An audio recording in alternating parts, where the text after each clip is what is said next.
હવે જોઈએ ટોપિક 3.6 નિયમિત પ્રવેગી ગતિ માટે શુદ્ધ ગતિ વિજ્ઞાનના સમીકરણો એટલે કે અચળ પ્રવેગી ગતિ માટે સમીકરણો।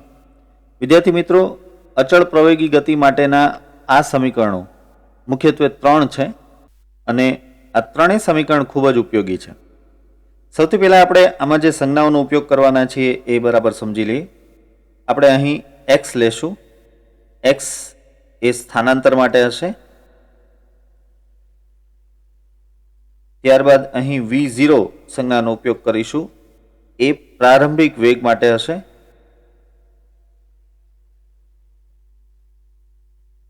ત્યારબાદ સંજ્ઞા v નો ઉપયોગ આપણે અંતિમ વેગ માટે કરશું, કારણ કે આ પ્રવેગી ગતિ છે એટલે આમાં પ્રારંભિક વેગ અને અંતિમ વેગ જુદા હશે। એ અચળ પ્રવેગ છે, યાદ રાખજો કે પ્રવેગ છે પણ અચળ છે, અને ટી એ લાગેલો સમય છે।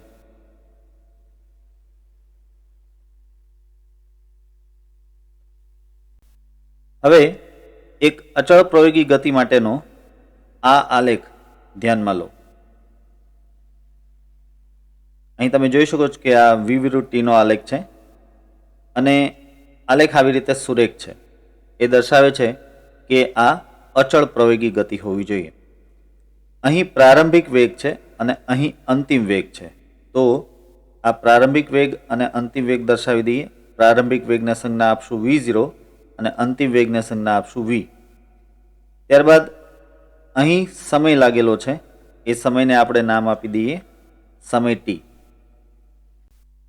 હવે આ અચળ પ્રવેગી ગતિ છે માટે સરેરાશ પ્રવેગ અને તત્કાલીન પ્રવેગ સમાન થશે।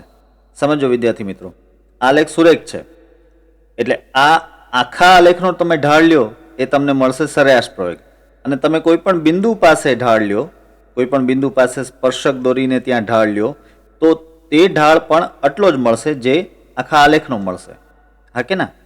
તમે આ બિંદુ પાસે સ્પર્શક દોરીને ઢાળ લેશો તો તેનો ઢાળ અને સમગ્ર આલેખનો ઢાળ બંને સમાન જ હશે। એટલે એ પરથી કહી શકાય કે સરેરાશ પ્રવેગ અને કોઈ પણ એક બિંદુ પાસેનો તત્કાલીન પ્રવેગ એ બંને સમાન થાય। એટલે હું અહીં લખી શકીશ કે તત્કાલીન પ્રવેગ એ બરાબર સરેરાશ પ્રવેગ એ બાર।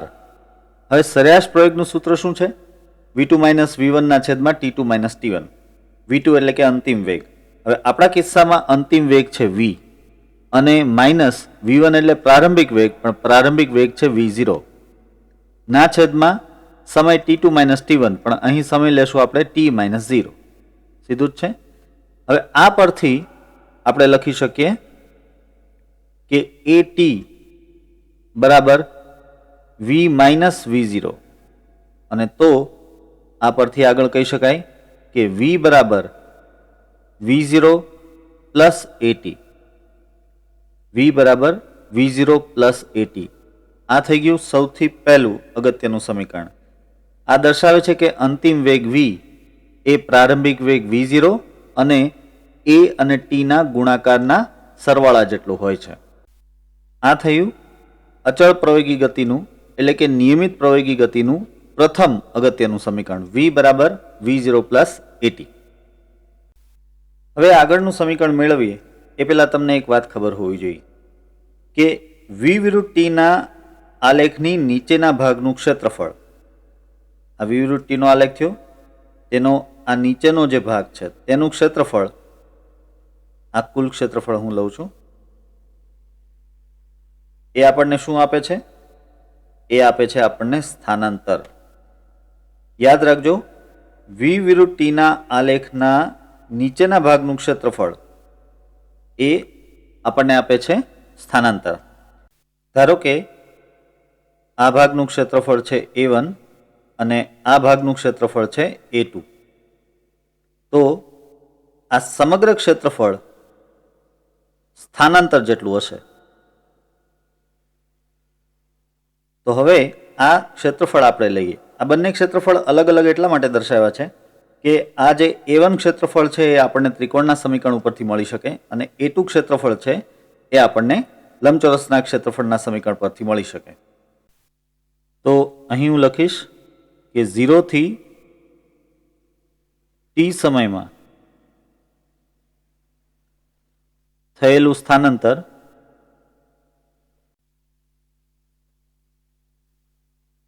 કેટલું થશે? એ થશે ક્ષેત્રફળ A1 પ્લસ A2 જેટલું. આ બંને ક્ષેત્રફળના સરવાળા જેટલું. હવે આપણે જાણીએ છીએ કે સ્થાનાંતર માટે સંજ્ઞા લેવાની છે x. હવે ક્ષેત્રફળ A1 લઈએ. A1 એ ત્રિકોણનું ક્ષેત્રફળ છે અને તમને ખબર છે કે ત્રિકોણનું ક્ષેત્રફળ એટલે 1/2 પાયો ગુણ્યા વેધ. 1/2 પાયો. હવે અહીં પાયો કેટલો થશે? આ t જેટલો. અને વેધ કેટલો થશે? સમજો, વેધ એટલો થશે v માઇનસ v0 જેટલો. તો અહીં લખી નાખીએ, પાયો છે t અને વેધ છે v માઇનસ v0 જેટલો. આ ત્રિકોણનું ક્ષેત્રફળ થયું. ત્યારબાદ ક્ષેત્રફળ A2 એટલે આ લંબચોરસનું ક્ષેત્રફળ. તો એ તો સિમ્પલ છે, લંબાઈ t ગુણ્યા પહોળાઈ v0. તો એ પણ લખી નાખીએ, લંબાઈ t અને ગુણ્યા પહોળાઈ એટલે કે v0. પરંતુ સમીકરણ 1 પરથી આ જે ઉપર આપણે મેળવેલું છે તે સમીકરણ પરથી v માઇનસ v0 કેટલા થાય? v માઇનસ v0 બરાબર લખી શકાય at. તો હવે આપણે આ કિંમત x ના સમીકરણમાં મૂકી દઈએ તો આપણે આવી રીતે લખી શકશું. આ થઈ જશે 1/2 અહીં t અને આ થઈ જશે at બરાબર પ્લસ v0 t. અને ફર્ધર ગોઠવીને લખીએ તો x બરાબર v0 t plus 1/2 at square. ફરીથી જોઈ લો, સ્થાનાંતર x બરાબર v0 t plus 1/2 at square. વિદ્યાર્થી મિત્રો, આ થઈ ગયું અચળ પ્રવેગી ગતિ માટેનું આપણું બીજું અગત્યનું સમીકરણ. આ સમીકરણ પણ ખાસ યાદ રાખજો વિદ્યાર્થી મિત્રો, આ છે બીજું અગત્યનું સમીકરણ. હવે આપણે ત્રીજું અગત્યનું સમીકરણ મેળવીએ એ પહેલા આ જે સમીકરણ છે આ સમીકરણની આપણે જરૂર પડશે. હું આ સમીકરણને સમીકરણ A એવું નામ આપી દઉં, આ સ્મોલ a. તો હવે આ સમીકરણ સ્મોલ a ને આપણે સાદું રૂપ આપવાનું છે. જોઈએ, થોડી અહીં જગ્યા કરી લઈએ.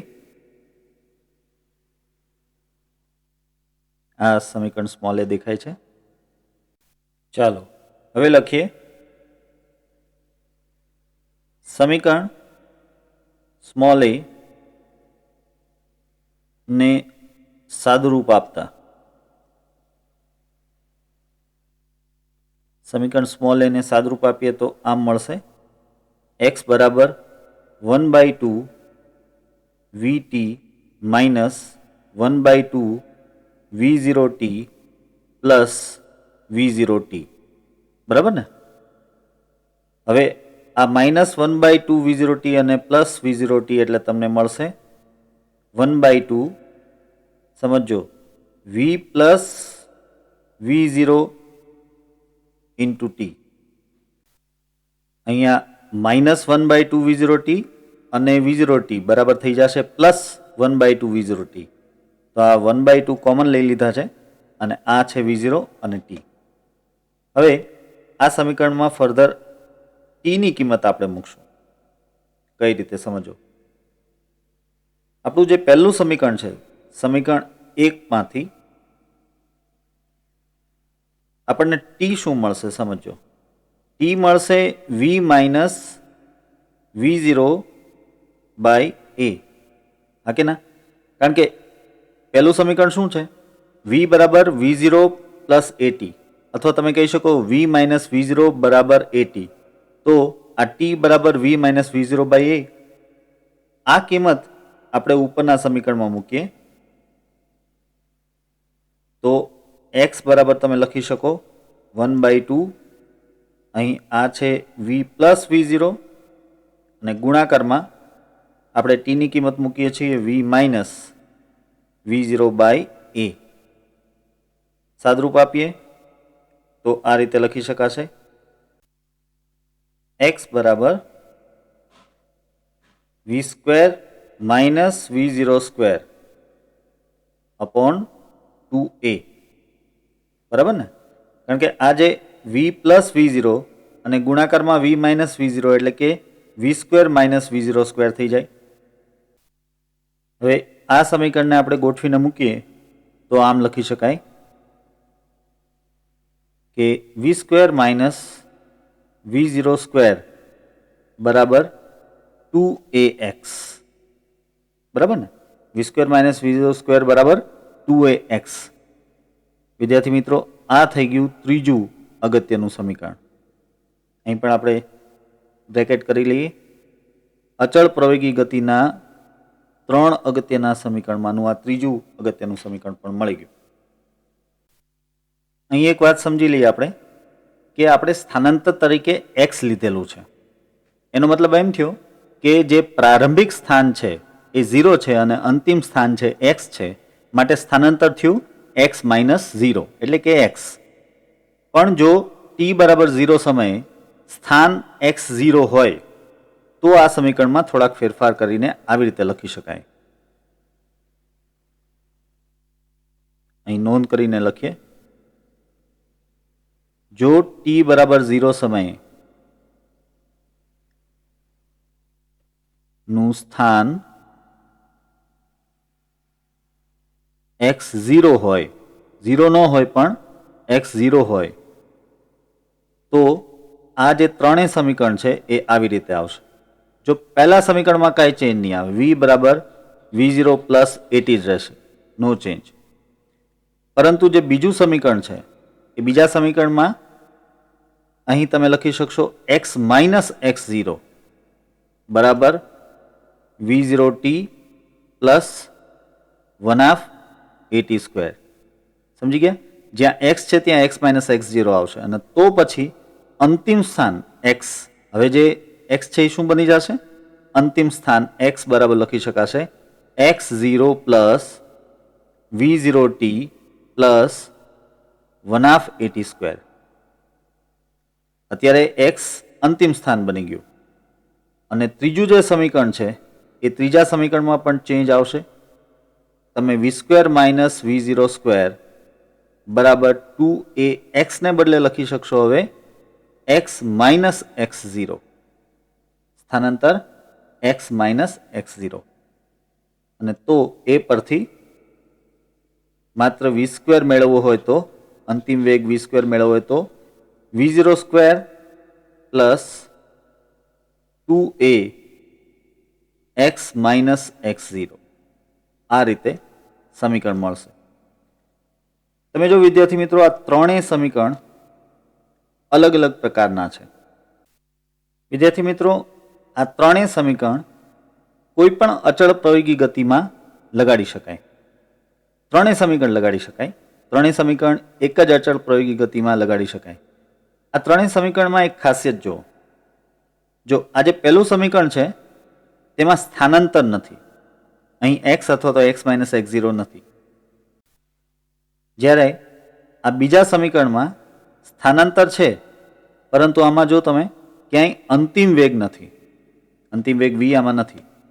અને આ જે ત્રીજું સમીકરણ છે તેમાં અંતિમ વેગ v છે, સ્થાનાંતર પણ છે, પણ આમાં સમય નથી. એટલે જો આપણને કોઈ ઘટનામાં સ્થાનાંતર ન આપેલું હોય તો તમે આ સમીકરણનો ઉપયોગ કરી શકો. જો કોઈ ઘટનામાં તમને અંતિમ વેગ ન આપેલો હોય તો આ સમીકરણનો ઉપયોગ કરી શકશો. અને જો સમય ન આપેલો હોય તો તમે આ સમીકરણનો તેમાં ઉપયોગ કરી શકશો. આગળ આપણે અચળ પ્રયોગી ગતિના જે સમીકરણો મેળવા તે જ સમીકરણો આપણે કલનશાસ્ત્રનો ઉપયોગ કરીને પણ મેળવી શકીએ. કલનશાસ્ત્રનો એટલે કે વિકલનનો અને સંકલનનો ઉપયોગ કરીને પણ મેળવી શકીએ. એ જ છે આપણું ઉદાહરણ 3.3. કલનશાસ્ત્રની રીતનો ઉપયોગ કરીને નિયમિત પ્રવેગી ગતિના સમીકરણો મેળવો. ચાલો મેળવીએ. સૌપ્રથમ તમે જાણો છો કે પ્રવેગ એ બરાબર લખી શકાય dv/dt. વેગનું સમયની સાપેક્ષે વિકલન એટલે પ્રવેગ. તો એ પરથી આપણે dv બરાબર લખી શકીએ a dt. હવે આપણે બંને બાજુએ સંકલન લઈએ. આવી રીતે બંને બાજુએ સંકલન લઈ શકાય. તો integration dv is to a integration dt. વિદ્યાર્થી મિત્રો, અહીં a એટલે કે પ્રવેગ એ અચળ છે, માટે સંકલનની બહાર લીધેલ છે. હવે સમજો, આ જે સંકલન છે એ v ની સાપેક્ષે છે, વેગ v ની સાપેક્ષે, માટે આપણે આમાં લિમિટ મૂકી શકીએ. વેગની લિમિટ એટલે કે વેગની સીમાઓ, અધર સીમા અને ઉર્ધ્વ સીમા. હવે વેગનું જે લઘુત્તમ મૂલ્ય છે એ થશે તેની અધર સીમા અને જે મહત્તમ મૂલ્ય છે એ થશે તેની ઉર્ધ્વ સીમા. હવે વેગનું લઘુત્તમ મૂલ્ય એટલે સ્વાભાવિક છે કે પ્રારંભિક વેગ v0 અને વેગનું મહત્તમ મૂલ્ય એટલે સ્વાભાવિક છે કે અંતિમ વેગ v. બરાબર? તો આ થઈ ગઈ લિમિટ્સ v0 અને v. એ રીતે અહીં તમે જોઈ શકો છો કે આ t ની સાપેક્ષે સંકલન છે. તો આપણે સમયનું પણ લઘુત્તમ મૂલ્ય અને મહત્તમ મૂલ્ય એ અધર સીમા અને ઉર્ધ્વ સીમા તરીકે મૂકી શકીએ. હવે સમયનું લઘુત્તમ મૂલ્ય એટલે 0 અને મહત્તમ મૂલ્ય તમને ખબર છે કે આપણે આલેખમાં પણ જોયું હતું, t લીધું હતું. તો આ થઈ ગઈ લિમિટ 0 થી t. હવે ઇન્ટિગ્રેશન dv. વિદ્યાર્થી મિત્રો, સંકલનમાં આપણે આ બધી વાત સમજી ચૂક્યા છીએ. જો યાદ ન હોય તો ફરીથી એકવાર સંકલનના લેક્ચર્સ જોજો. ઇન્ટિગ્રેશન dv બરાબર થાય માત્ર v. From the limit v0 to v is equal to આ a. હવે ઇન્ટિગ્રેશન dt બરાબર થાય માત્ર t. From the limit 0 to t. હવે તમને ખબર છે કે પહેલા અપર લિમિટ મૂકવાની છે, ત્યારબાદ માઇનસ, પછી લોઅર લિમિટ. એટલે આ થશે v માઇનસ v0. v ની જગ્યાએ જ v માઇનસ v0 અને અહીં આવશે a અને આ અપર લિમિટ t માઇનસ 0.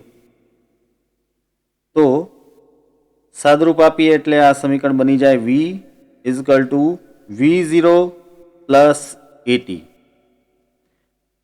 આવી ગયું આપણું પહેલું અગત્યનું સમીકરણ, v બરાબર v0 પ્લસ at. વળી વેગ v બરાબર તમને ખબર છે કે dx/dt લખી શકાય. સ્થાનનું સમયની સાપેક્ષે વિકલન એટલે વેગ. તો આ પરથી આપણે લખી શકશું કે dx બરાબર v dt.